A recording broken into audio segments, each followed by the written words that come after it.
दिल्ली में लगातार हो रही बारिश ने शहर की सड़कों पर जलभराव की स्थिति पैदा कर दी है, जिससे यातायात प्रभावित हुआ है। लोगों को बड़ी मुश्किलों का सामना करना पड़ रहा है।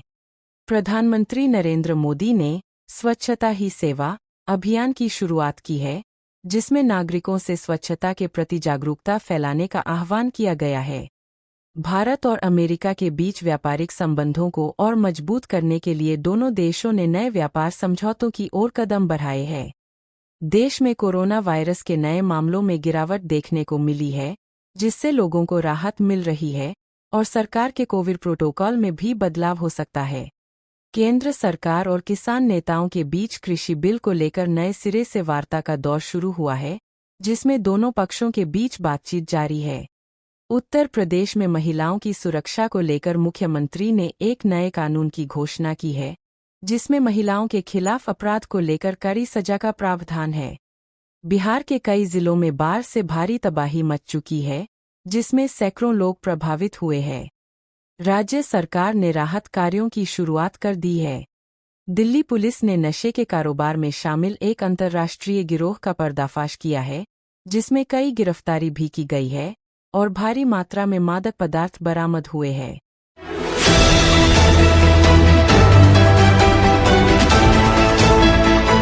भारत में कोरोना वायरस के नए वेरिएंट के कारण मामलों में हल्की बढ़ोतरी देखी जा रही है। स्वास्थ्य मंत्रालय ने सभी को सावधानी बरतने की अपील की है। महाराष्ट्र में भारी बारिश के कारण कई इलाकों में भूस्खलन हो गया है। राहत और बचाव कार्य में सेना को भी तैनात किया गया है।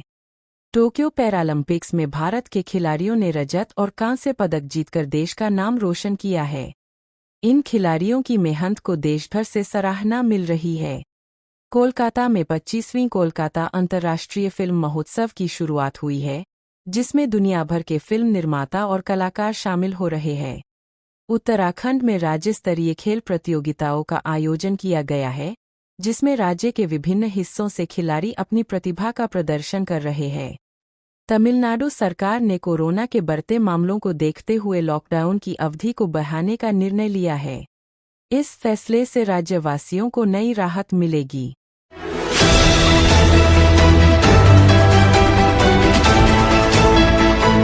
नवजोत सिंह सिद्धू ने अचानक पंजाब कांग्रेस अध्यक्ष पद से इस्तीफा देने का ऐलान किया है, जिससे प्रदेश में राजनीतिक हलचल मच गई है। असम में बोडो समझौते के बाद राज्य में शांति का माहौल बनता नजर आ रहा है। बोडो नेताओं के साथ सरकार की बैठकें जारी है। जयपुर में एक युवती के साथ छेड़छाड़ करने के आरोपी को पुलिस ने गिरफ्तार किया है।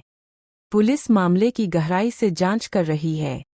दिल्ली सरकार ने वायु प्रदूषण को कम करने के लिए एक नई पहल की शुरुआत की है, जिसमें सार्वजनिक परिवहन को बढ़ावा दिया जाएगा। मुंबई में मानसून के कारण बाढ़ के खतरे को देखते हुए प्रशासन ने सभी नागरिकों के लिए एक अलर्ट जारी किया है। कर्नाटका में किसानों ने न्यूनतम समर्थन मूल्य (MSP) की मांग को लेकर प्रदर्शन किया। किसानों का कहना है कि उन्हें उनकी फसल की उचित कीमत नहीं मिल रही है।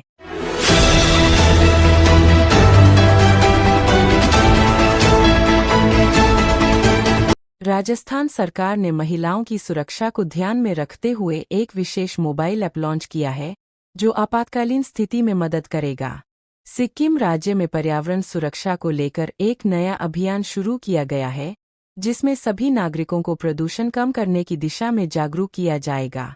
हरियाणा में शीतलहर ने लोगों की मुश्किलें बढ़ा दी है। तापमान में तेज गिरावट आई है। नागरिकों से अधिक सतर्क रहने की अपील की गई है। छत्तीसगढ़ में नक्सलियों के खिलाफ राज्य सरकार ने एक बड़ा सैन्य अभियान शुरू किया है, जिसमें पुलिस बल और सुरक्षा एजेंसियां शामिल हैं। गोवा में कोविड-19 के खिलाफ टीकाकरण अभियान को और तेज कर दिया गया है। सरकार ने इसके लिए विशेष कैंपों की स्थापना की है। कश्मीर में सुरक्षा बलों ने आतंकियों को घेर लिया है। मुठभेड़ जारी है। इलाके को सील कर दिया गया है और अधिक सैनिक भेजे गए हैं। भारतीय शेयर बाजार में बड़ी गिरावट देखी गई है, जिससे निवेशकों के बीच चिंता का माहौल है। विशेषज्ञों का कहना है कि वैश्विक बाजार का असर हो सकता है। तेलंगाना में भारी बारिश के कारण जनजीवन प्रभावित हुआ है। राज्य सरकार ने राहत कार्यों की शुरुआत कर दी है। उत्तर प्रदेश सरकार ने राज्य में सड़कों के निर्माण के लिए 500 करोड़ रुपए की योजना का ऐलान किया है। इससे यातायात सुविधाओं में सुधार होगा।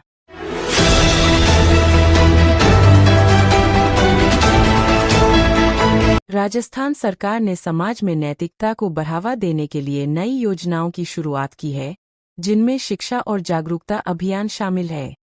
राजस्थान के जालौर जिले में एक सड़क हादसे में 8 लोग मारे गए हैं। हादसा रात के वक्त हुआ था। पुलिस ने जांच शुरू कर दी है। राजस्थान में 5G नेटवर्क की शुरुआत की गई है।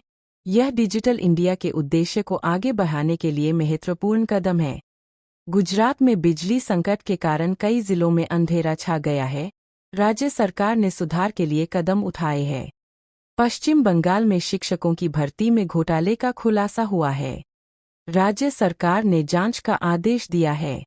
आंध्र प्रदेश सरकार ने समुद्र तट पर पर्यटन को बढ़ावा देने के लिए एक नई योजना शुरू की है, जिससे राज्य की आर्थिक स्थिति मजबूत हो सकती